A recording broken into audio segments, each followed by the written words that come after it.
Este jueves, la Comisión de Gobernación de la Cámara de Diputados sesionará para discutir y, en su caso, aprobar la Ley de Seguridad Interior que regula, entre otras cosas, la participación del Ejército en la lucha contra el narcotráfico. De ser avalada en comisiones, esta iniciativa pasará al Pleno.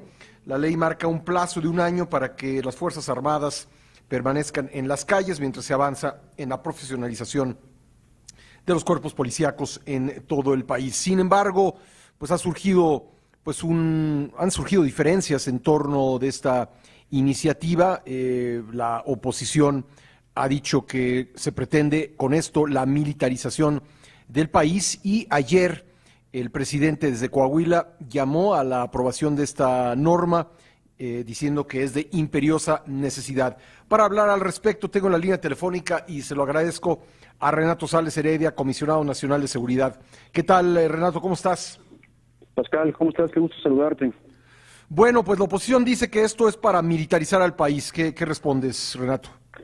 No, yo creo que es exactamente lo contrario.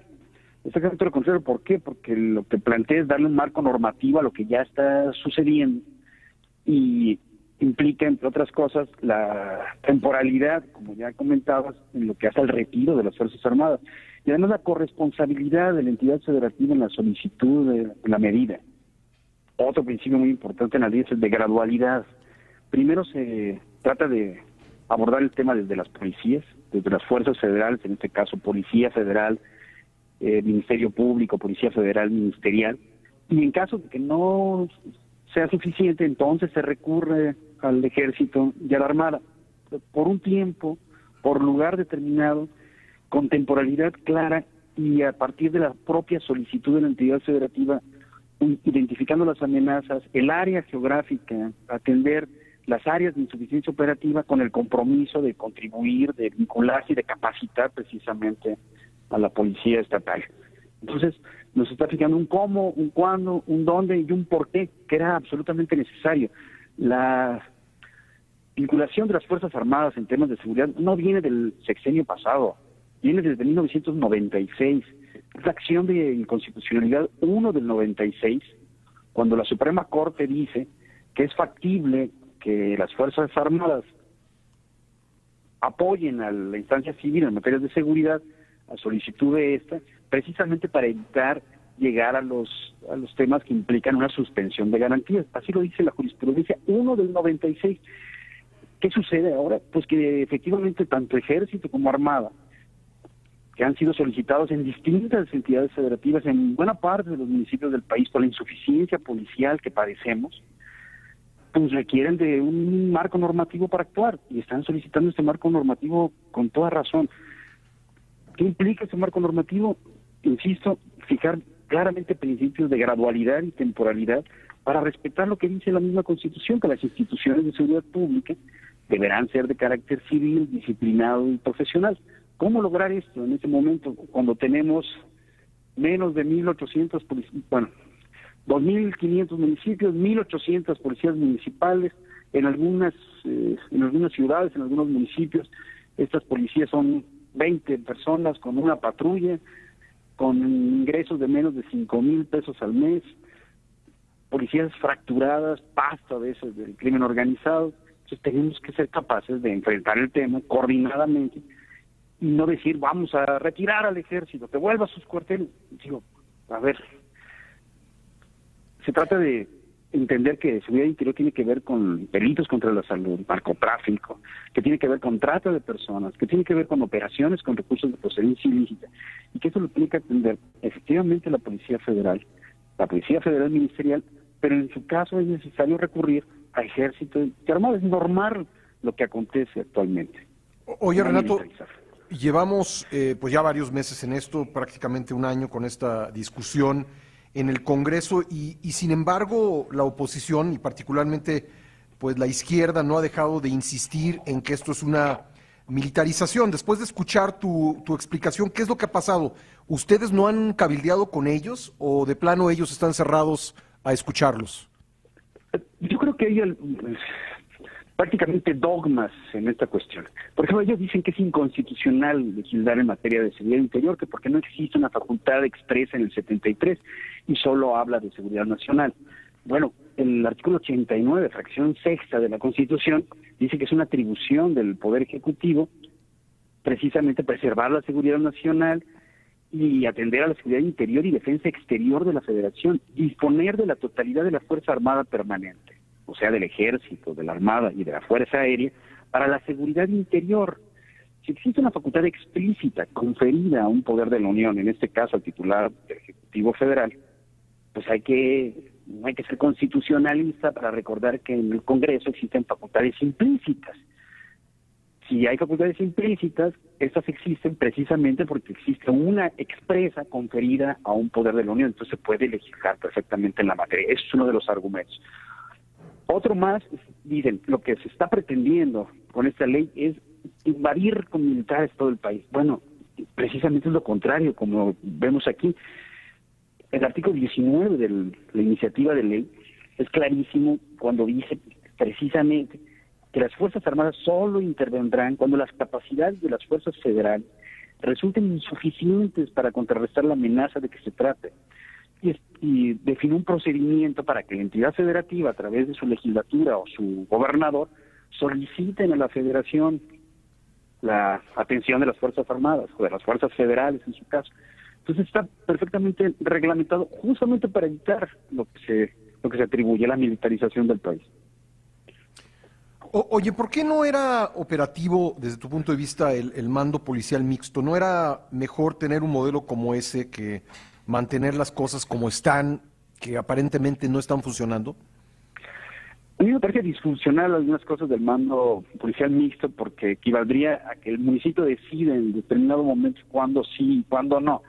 Al contrario, aquí vamos a solicitar y vamos a evaluar, y es mucho mejor el mando único, en mi opinión, porque generas 32 policías estatales sólidas sin extinguir las policías municipales. Lo que tenemos que hacer es entender que la policía municipal tiene que ver con contravenciones, con faltas administrativas, con lo que implica el municipio. Son parques, plazas, calles, jardines, luminarias.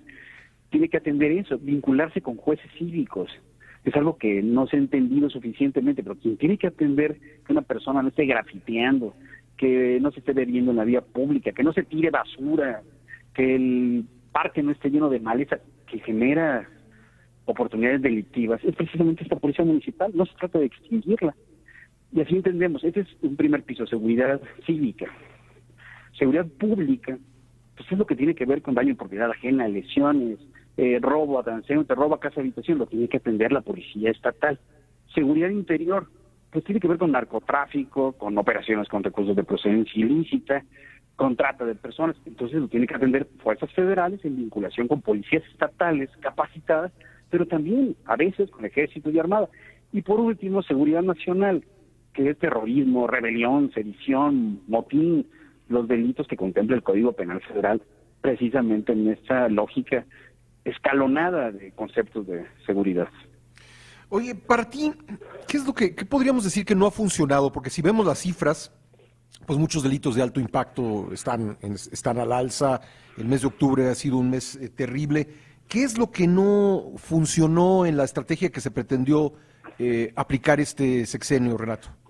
Yo creo que lo que está sucediendo es que hay que atender a factores externos e internos. Un factor externo que poco se comenta es la creciente demanda de opiáceos por parte de los norteamericanos. Los puntos de disputa entre los grupos delincuenciales dispersos y entre los cárteles que se pelean precisamente por estas plazas y espacios para trasladar los opiáceos a Estados Unidos. En Estados Unidos de pronto se dejó de permitir la venta libre de oxicodina, entre otros medicamentos que contienen opiáceos, y pues la gente ya requiere de estos medicamentos, es adicta, pues. Entonces, es demanda inelástica, va a conseguir la heroína o el opio como sea. Entonces hay un creciente mercado negro en los Estados Unidos vinculado con nosotros.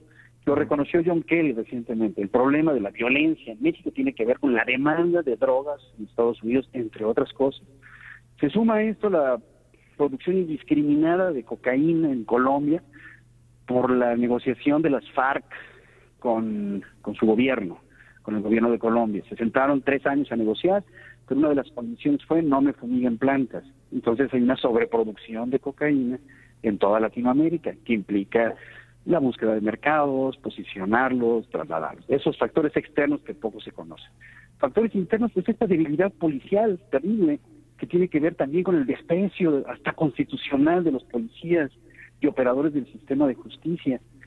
El nuevo sistema de justicia penal, que está muy bien, es el mejor, pero estamos en un momento de trance en donde la capacitación no fue como debiera, no fue conjunta, no se capacitó a fiscales, a defensores, a jueces. Como tuvieron 8 años.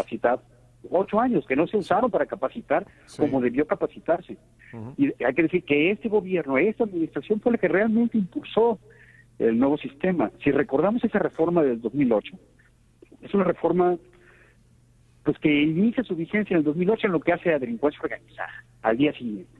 Y todo lo que tenía que ver con el sistema acusatorio lo mueve hasta el 2016, porque fue una solución de compromiso para poder en ese entonces enfrentar como se consideró debía enfrentarse el tema de delincuencia organizada.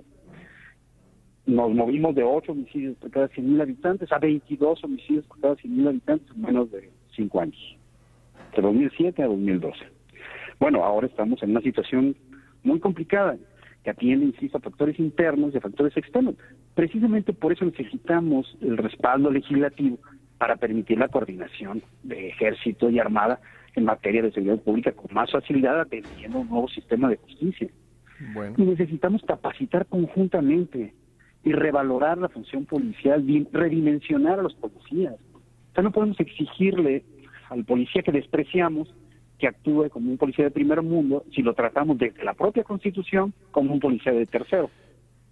Y tendría que ser un tema de Estado, ¿no? Es decir, el ver estas disputas y que seguramente, ojalá que no, pero todo lo previsible es que en función de la temporada electoral en la que estemos entrando, pues los consensos van a ser cada vez menos. Un tema como estos debiera estar en la mesa como un tema de prioridad para la construcción de consensos políticos. Un tema de Estado, como bien dices, citando a Reyes Heroles, tendría que ser un acuerdo en lo fundamental, sí, más allá de banderas políticas, más allá de colores partidarios. Y así lo decimos nosotros decimos, en este tema tenemos que ser daltónicos. Aquí no, tú no le vas a preguntar a una persona que llega con su hijo desaparecido o que llega con un secuestro en cursos, a qué partido pertenece o por qué partido va a votar. Pues Renato, vamos a estar pendientes de esta discusión. Te agradezco mucho estos minutos para el programa. Con muchísimo gusto, Pascal, te mando un abrazo fuerte. Gracias. Renato Sales Heredia, Comisionado Nacional de Seguridad.